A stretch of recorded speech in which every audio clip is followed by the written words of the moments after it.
위의 사진은 각각 다른 도시의 강변 스카이라인 사진입니다. 왼쪽은 병풍마냥 개성 없이 늘어선 모습이고요. 오른쪽은 개성이 다른 건물들이 초고층으로 늘어선 모습입니다.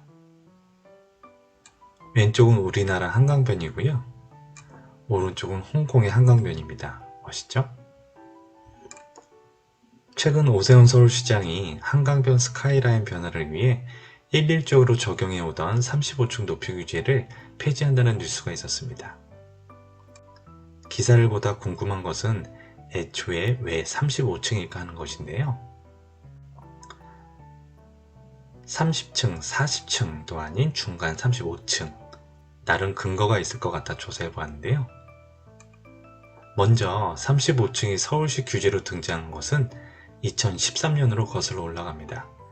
당시 서울시장이었던 박원순 시장은 2030 서울플랜 도시기본계획을 발표하는데요. 참고로 도시기본계획은 도시의 체계적인 관리 및 개발을 위해 지자체가 10년 단위로 도시의 공간 구조와 장기 발전 방향을 결정하는 종합계획입니다. 이 계획에 포함된 서울시 스카이라인 관리 원칙과 한강변 관리 기본계획에서 제3종 일반 주거지역의 층수를 35층 이하로 규정하면서 현재까지 서울시의 가이드라인이 되었습니다. 서울시 높이관리 기준에서 제3종 일반 주거지역에 가능한 최고 층수가 35층 이하로 규정되어 있습니다. 물론 상업지역이나 준주거지역에서도 최고 50층까지도 가능합니다.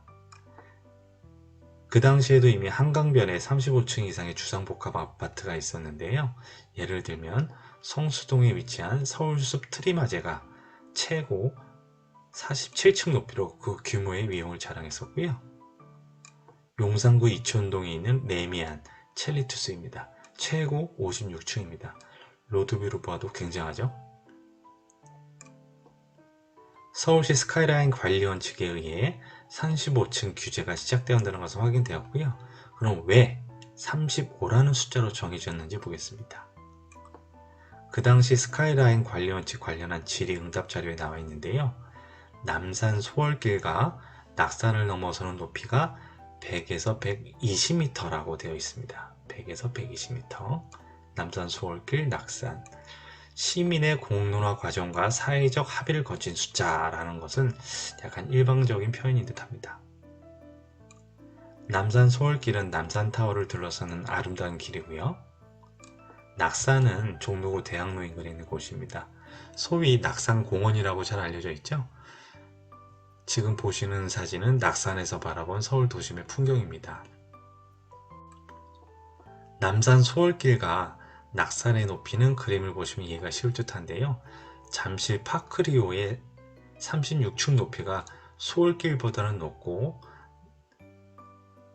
낙산 정상이 110m 정도 되네요. 최근 지어진 아파트 1계층의 층고가 약 2.5에서 3m 정도 되는데요. 그 100m를 중간치인 2.7로 나눠보면 37 정도가 나오는데요. 이러한 식의 평균치를 해서 35층이라는 숫자가 나오네요.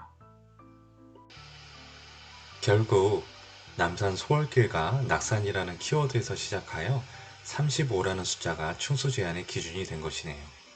여러분은 평생에 남산 소월길과 낙산을 몇 번이나 방문해 보셨나요? 이러한 결정들은 서울시 공무원들이 단독으로 결정하는 것은 아니고요.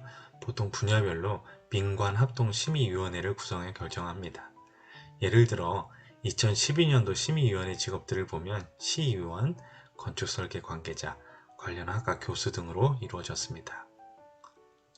서울시의 현재까지 입장은 아파트는 개별적으로 사유재산이지만 아파트의 외관 및 조망권은 공공재로 보아 규제를 통한 관리를 하겠다는 것입니다. 취지와는 다르게 오히려 한강변 아파트에 일괄적인 층수 제한이 적용되면서 병풍아파트 부작용의 가장 큰 요인이 되었습니다. 시간이 흘러 이제 오세훈 시장이 세계적인 한강변 스카이라인 추진을 한다고 합니다. 앞으로 변화될 한강변 스카이라인을 기대해 보겠습니다.